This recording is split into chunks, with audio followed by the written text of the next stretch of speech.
Santa Barbara, California is known for its beaches, celebrities, and immense beauty. With mountains and the Pacific Ocean surrounding the city, it is easy to believe Santa Barbara is an ideal place to live. However, what many don't realize is that this beach city is susceptible to one of the most environmentally and commercially harmful events on our planet: erosion.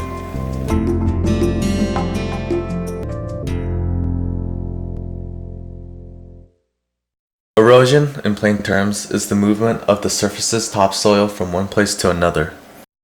Soil is made up of several layers known as the soil horizon, which consists of 6 key levels. The O horizon, which is made up of dead plant and animal substances that lie on the surface.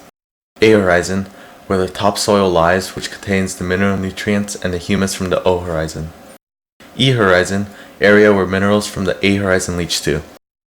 B horizon, which consists of sand, silt, and clay. C horizon, the unfertile layer above the bedrock. And the R horizon, the bedrock beneath the soil. When topsoil is removed from a surface, it carries along its nutrients, which can lead to a nutrient runoff into the bodies of water, biodiversity loss, and the formation of divots and landslides. This poses a threat to farmers, recreational areas, and even our homes. When trees and other plant life are removed from an area, the roots that once held the soil in place are no longer there to support the soil. This creates a prime spot for erosion. The Santa Ynez Mountains that surround Santa Barbara were hit by not only the Gap and Tea fires in 2008, but the Hazel Cedar fire in the summer of 2009, all of which destroyed thousands of acres of land. As a result, the Santa Ynez Mountains are susceptible to landslides or sheet erosion, which can devastate property, ecosystems, and homes. Instances like the La Cochinta landslide in January 2005, which destroyed more than 30 homes and killed 10 people, demonstrates the devastation sheet erosion can cause. Therefore, to avoid such catastrophes, hydromulch was widely spread across areas of the mountains. Hydromulch consists of seeds, water, wood, and fertilizer to help encourage growth of plants and grass and to reduce the chance of landslides. However, while large-scale erosion from the fires is helping to be prevented, vicinities are still being affected by it. But the rest of it, all of this was caused by During the Gap fire, local Brian Anderson and his family had to evacuate their home while the fire burned nearly all of their property, just missing their house. Even after 2 years have passed, the Andersons are still feeling the effects of the fire. Sometimes when there's a lot of rain, the land just shifts over. One time about 3 years ago, this entire mass of land just shifted down from there to there. And we had to kind of dig out the road. There's a road that goes down there, and we had to dig it out because there was a bunch of dirt in the way. While examining the Andersons' property, we discovered that the area was also suffering from small rock slides, which can cause damage to the property, roads, and habitats. The wildlife in the area has also begun to decrease.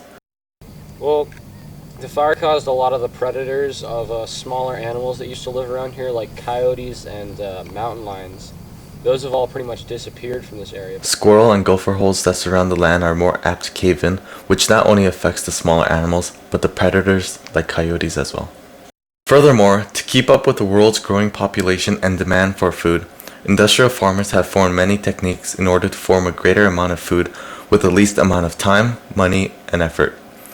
Practices such as tilling, which plows the land and turns the soil inside out, pulls out topsoil and makes it likely to be blown away. Nutrients and substances like antibiotics, growth hormones, zinc, copper, cadmium, lead, and salts from animal manure find their ways into the soil, causing for the soil to become damaged since metals drain nutrients from the soil and antibiotics and salt in the dirt are uninhabitable conditions for most plant life. All of these effects lead to erosion, and on average, 7 tons of soil per acre in the United States is damaged by erosion each year. However, Fairview Gardens, a local farm in Santa Barbara, practice more soil-friendly farming techniques that not only prevent soil loss, but provide their farm with an annual soil net gain. How does soil erosion affect our farming? We actually grow over 130 different species of plants here, most of them for food, some of them for cover cropping, and we'll show you some of those a little later on. So in actual fact, but what we really grow here is we're growing soil. So these plants are actually a secondary product of what our primary function here is to grow soil. So how do we deal with erosion? We grow more soil than we'll ever use in erosion.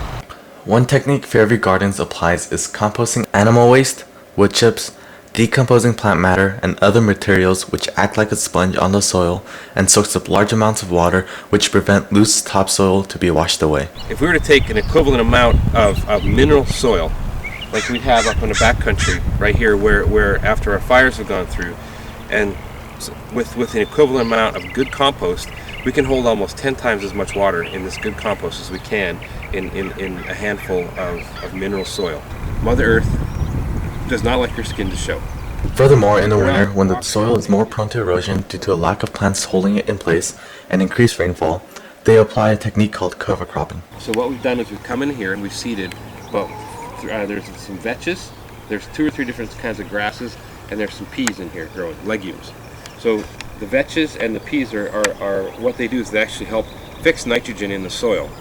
One of the things that artificial fertilizers do, there's 3 elements in it. It's called nitrogen, phosphorus, and potassium. Nitrogen is a really important part of a natural growing system, and without finding a way to put nitrogen back in our system, it's one of the things that's going to get depleted the fastest. So again, in any natural system, we're trying to do more than one thing at one time. We want to stack functions. Other natural systems that Fairview Gardens encourages involve the animal populations that live in their farm.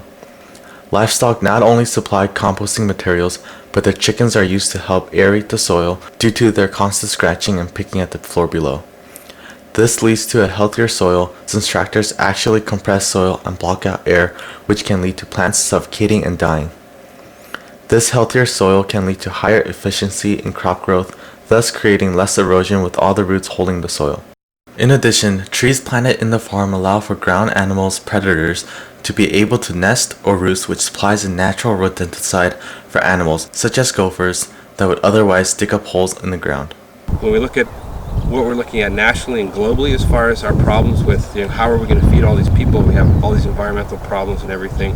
If you break it down, what are some of the major problems that we have to deal with? And I think the number one major problem that we need to deal with in America is soil erosion. If we look at, again, there's 5 major crops that are now listed on the stock exchange. There used to be at the turn of the century there was dozens. Those are soy, rice, wheat, maize, and potatoes. They're the only ones listed on the stock exchanges anymore as commodities that are traded. And out of those, it takes 200 to 400 tons of soil is lost per acre per year to grow those crops conventionally. So if we think about that massive amount of soil that's lost every year to grow those crops, there has to be an end point. There has to be a breaking point somewhere. So if we want to continue to live on this planet, yes, we need to worry about pollution. Yes, we need to worry about deforestation, the 2 other ones that I feel are the most important. But unless we deal with erosion, we're not going to have land to grow food anymore. Every year, high amounts of topsoil are being damaged by many more causes other than just industrial farming and fires. And like most natural sources, topsoil is a limited resource and can take up to 1,000 years to replenish just an inch of nutrient-rich soil.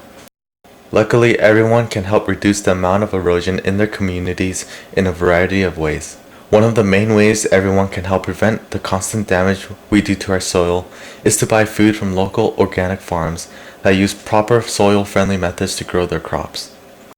Other ways people can help is by creating their own small organic gardens and building compost bins to promote healthier soil. Just planting vegetation, in addition to spreading mulch during rainy seasons, or installing a rain barrel or other water catchment systems, which will divert the water instead of letting it flood into other areas, is a great way to prevent erosion by helping stop the soil from being washed away by rain and water. Although the movement of dirt may not appear to be as big of a crisis as global warming and oil shortages, erosion affects not only our farms, but our land, transportation, and economy. Therefore, our primary focus must be turned towards erosion, and by helping to prevent it locally, we can eliminate it globally.